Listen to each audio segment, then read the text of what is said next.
አንተ ቆይ ከኔ ምንድን ነው የምትፈልገው? ስግብግብነትን ለምን በልክ አታደርገው? አትጩ። እጮዋለሁ። እየበላ ያለው የእናቴ ደም እኮ ነው። የልጄ ድምፅ፣ የእናትዬ ድምፅ። አብጃለሁ እንዴ? የሞተ ሰው ድምፅ እንዴት እሰማለሁ? አይ ትሁት ያላበድሽም ብላኛለች። ያላበድኩ የልጄ ድምፅ፣ የእናትዬ ድምፅ። እኛ ሰርተን ያመጣ ነው። አንተ ከየት ያመጣኸው? የእናቴ ነው፣ የእናቴ ነው። የቀጠሮዬ ሰዓት ከጠዋቱ 2 ሰዓት ተኩል ቢሆንም ከ2 ሰዓት ጀምሮ ዋሽንግተን ዲሲ ካረፉበት ሆቴል እንግዳ መቀበያ አካባቢ ወደ ዋናው መግቢያ በር ትይዩ ትልቅ ሶፋ ላይ ቁጭ አልኩ። በአሜሪካዊ ሰዓት አክባሪነት ባህል መሰረት ልክ 2:31 ላይ አንድ አዛውንት የሆቴሉን በር አልፈው በአይናቸው ቃኘት አድርገው ወደ እኔ እያመለከቱ ሲሳይ አሉ። ፕሮፌሰር ዴቪድ አልኩ በበኩሌ። ከዛም የእጅ ሰላምታ ከተለዋወጥን በኋላ ከሆቴሉ በር ወደ አቆሟት መኪናቸው ወሰዱኝ። ስለ ኒው ኦርሊያንስ ይጠይቁኝ ከቆዩ በኋላ መኖሪያ ቤቴ ዋሽንግተን ዲሲ አቅራቢያ ሆኖ ቨርጂኒያ ስቴት ነው አሉኝ። ከ25 ደቂቃ ጉዞ በኋላ መኖሪያ ቤታቸው ደረስን። ባለቤታቸውን አስተዋወቁኝ። ቡና ተቀርቶልን የጥናት ክፍላቸው ውስጥ ተከታትለን ገባን። ፕሮፌሰር ዴቪድ ራምስፊልድ የ72 ዓመት አዛውንት ናቸው። ፊታቸው ሰፋ ያለ ሲሆን ጉንጫቸው በሁለት ረድፍ ታጥፎ ለምቦጭ ፈጥሯል። አገጫቸው ስር ትልቅ ጭምድድ ያለ ኩልኩለት አላቸው። ፊታቸው ላይ ፂም የሚባል ነገር የላቸውም። የራስ ፀጉራቸውን ወደ ኋላ አበጥረው አስተኝተውታል። ፕሮፌሰር ዴቪድ በሃዋርድ ዩኒቨርሲቲ የነገረ መለኮት ትምህርት ወይም ስኩል ኦፍ ዲቪኒቲ የመካከለኛው ምስራቅ የጥንት ቋንቋዎች ፕሮፌሰር የነበሩ ሲሆን አሁን በጡረታ ላይ ናቸው። ከጥናት ክፍላቸው ውስጥ ያሉ መጽሐፍት ብዛት አንድ መለስተኛ ኮሌጅ ያስከፍታል። በአግባቡ የተደረደሩት መጽሐፍት ሲያዩዋቸው ዝም ብለው ዕውቀት የሚጭኑ ይመስላሉ። ከጥናት ጠረጴዛቸው አቅራቢያ ካሉት 2 ወንበሮች በአንዱ ላይ እንድቀመጥ ጋብዘውኝ እርሳቸው በኮምፒውተራቸው ትይዩ ተቀመጡ። እሺ ምንድን ነበር እንድረዳ የፈለግከው አሉኝ።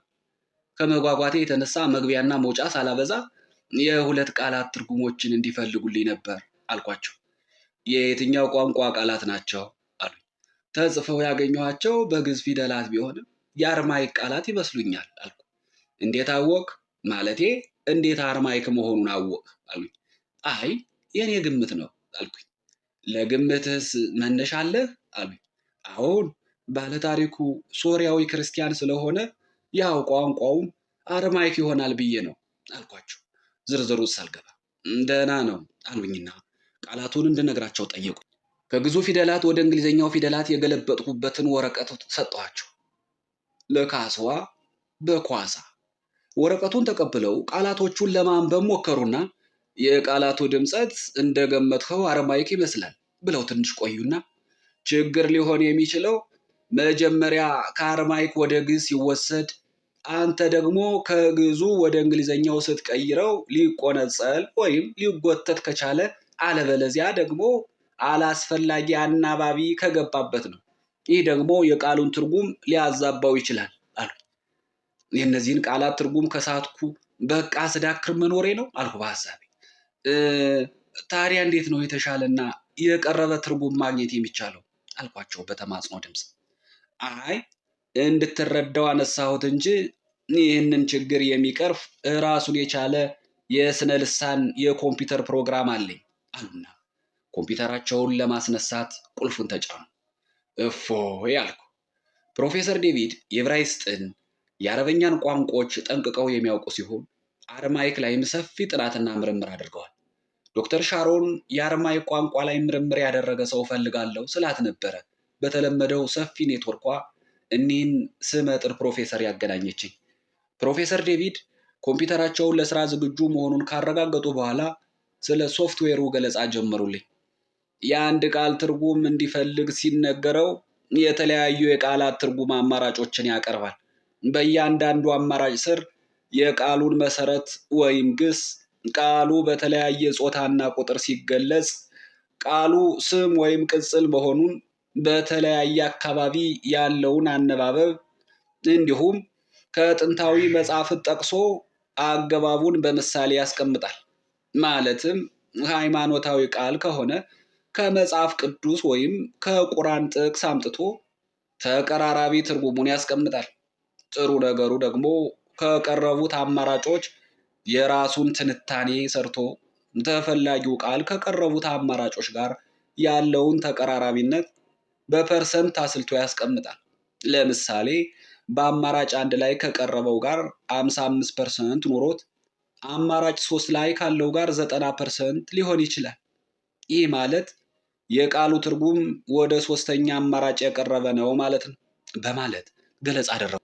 አይ ምርምር እንደዚህ ነው እንጂ ቁልጭ ተደርጎ መገለጽ ሲቻል በተጨባጭ ችግር ሲፈታ ደስ ይላል አልኩና በልቤ ለካ የስነ ልሳን ቋንቋ ትምህርት ውስጥም አሃዛዊ ወይም ስታስቲክስ ስሌትን መሰረት ያደረገ የተቀራራቢነት ስሌት አለ ብዬ ስደነቅ ፕሮፌሰር ዴቪድ ፈገግ አሉ። በዚህም መሰረት የመጀመሪያውን ቃል በአርማይክ ፊደል በድምፁ መሰረት ተየቡና ፈልግ የሚለውን የኮምፒውተራቸውን ቁልፍ ተጫኑ።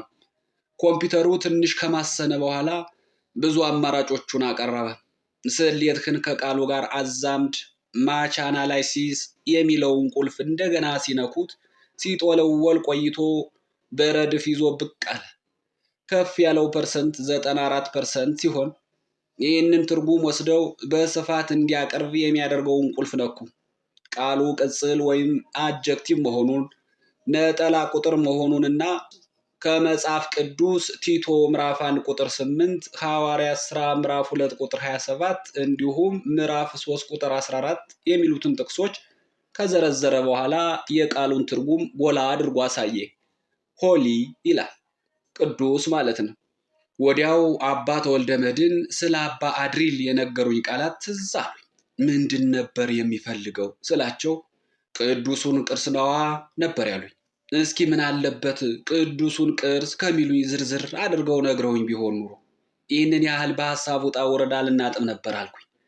እንዲያው እኛን የአሁን ዘመን ልጆች ሚስጥር መያዝ የማንችል ዝርው ወናፍ ሲያደርገን እነዚያን የኢትዮጵያ ገዳማውያንን የሚስጥር ሙዳይ ያደረጋቸው ምን ይሆን? እንዴት ነው ሰው ሚስጥር መያዝ የሚችለው? ለእኔ ሚስጥር ውሃ በፍኝ እንደመያዝ ነው፣ እየተንጠባጠበ የሚያልቅ። ለማንኛውም ወደ ልቤ ተመልሼ ሳስብ የመጀመሪያው ቃል ቅዱስ መሆኑን ማወቄ ብዙም አስደናቂና ጠቃሚ ያለመሆኑ ታወቀኝ። በገዳም አካባቢ ያለ ነገር ሁሉ ቅዱስ የሚል ቅጽል መያዙ አዲስ አይደለም። ዋናው ቁልፍ ያለው ሁለተኛው ቃል ላይ ነው አልኩና በሐሳቤ ሁለተኛውንና ለፍለጋዬ ወሳኝ ነው ብዬ ያመንኩበትን ቃል ፕሮፌሰሩ እንዲተይቡ በትህትና ጠየቁ። እንደ ቅድሙ የተለያዩ አማራጮች ቀረቡ። ሰፍ ብዬ አማራጮችን ሳይ አንድም ስሜት የሚሰጡ ቃላት አልቀረቡም። እንዲያውም አንዳቸውም የሃይማኖት ወይም የቅርስ ይዘት ያላቸው ቃላት አልነበሩም። ኢት ዳዘንት ሜክ ኤኒ ሴንስ፣ ምንም ስሜት አይሰጥም አልኳቸው ተስፋ በቆረጠ ስሜት። ያ አይ አግሪ በት ዛት ኢዝ ዋት ኢት ኢዝ፣ እውነትህን ነው ግን የሆነው መሆን የሚችለውን ነው አሉኝ። ምን አይነት ጣጣ ነው አልኩኝና ሁለት እጆችን ከግንባሬ አንስቼ ራሴን ጭምድድ አድርጌ ይዤ ኮምፒውተሩ ላይ አፈጠጥኩበት። የሆነ አረንጓዴ መብራት ኮምፒውተሩ ቁልፍ ወይም ኪቦርድ ላይ ሲበራየው። ፕሮፌሰር አልኳቸው በድንገት። አቤት አሉኝ በመገረም እያዩኝ።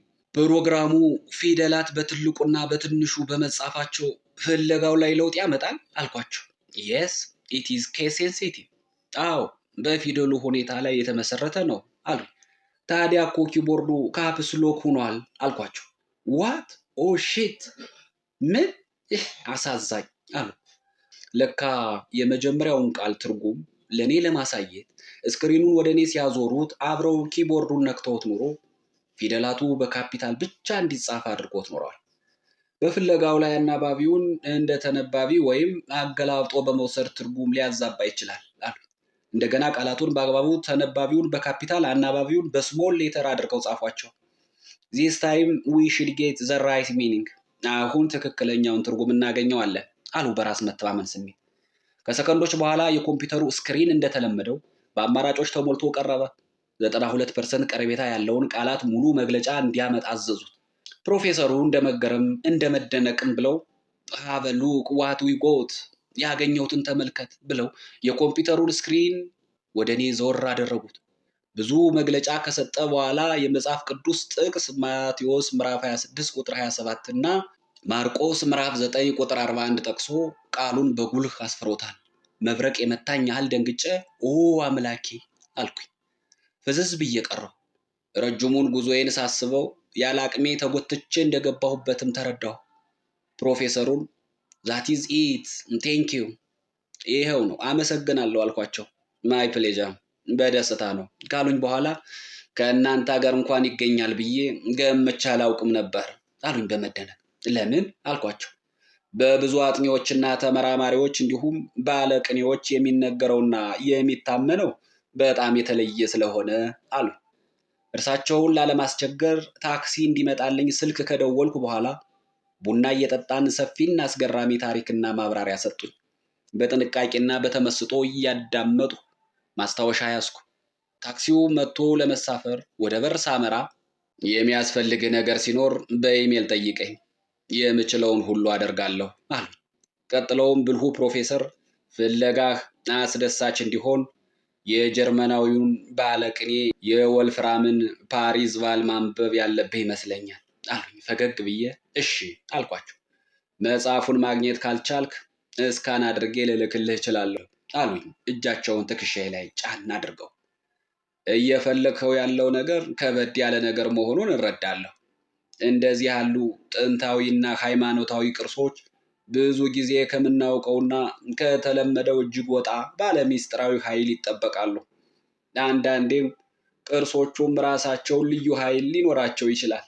በሃይማኖት ሰዎች ከሚሰጠው የመለኮታዊ ኃይል አመክንዮ ውጭ የፊዚክስ ምሁራን እንደነዚህ ያሉ ጥንታዊ ቅርሶች ራዲዮ አክቲቭ ከሆኑ ንጥረ ነገሮች በተሰሩ ሳጥኖች ወይም ቦርሳዎች ስለሚሸፈኑ ያለ ጥንቃቄ ወደ እነዚህ ቅርሶች መቅረብ በጨረር መጠቃትን ሊያስከትል ይችላል የሚል ትንታኔ ይሰጣሉ። ያም ሆነ ይህ ወደ እነዚህ ሚስጥራዊ ቅርሶች መቅረብ የህይወት ዋጋ ሊያስከፍል ይችላል። ኬር አሉ። የተሸከሙት ኃላፊነት እጅግ ከባድና አደገኛ እንደሆነ እኔም ሆነ እርሳቸው ተረድተነው ነበር። ሞቅ ያለ ምስጋና አቅርቤላቸው ተሰናብቼ ወደ ታክሲው ስገባ እጅግ ከባድ ሸክም እንደተሸከመ ሰው ጉልበቴ ዝሎ ነበር። ቱ ሆሊዳይን ወደ ሆሊዴይ ኢን አልኩት ባለ ታክሲውን። የዛሬው ዝግጅት እስከዚህ ድረስ ነበረ። በቀጣዩ ክፍል ይዘን እንቀርባለን። እስከዛው ድረስ መልካሙ ነገር ሁሉ ከእናንተ ጋር ይሁን። ሰላም።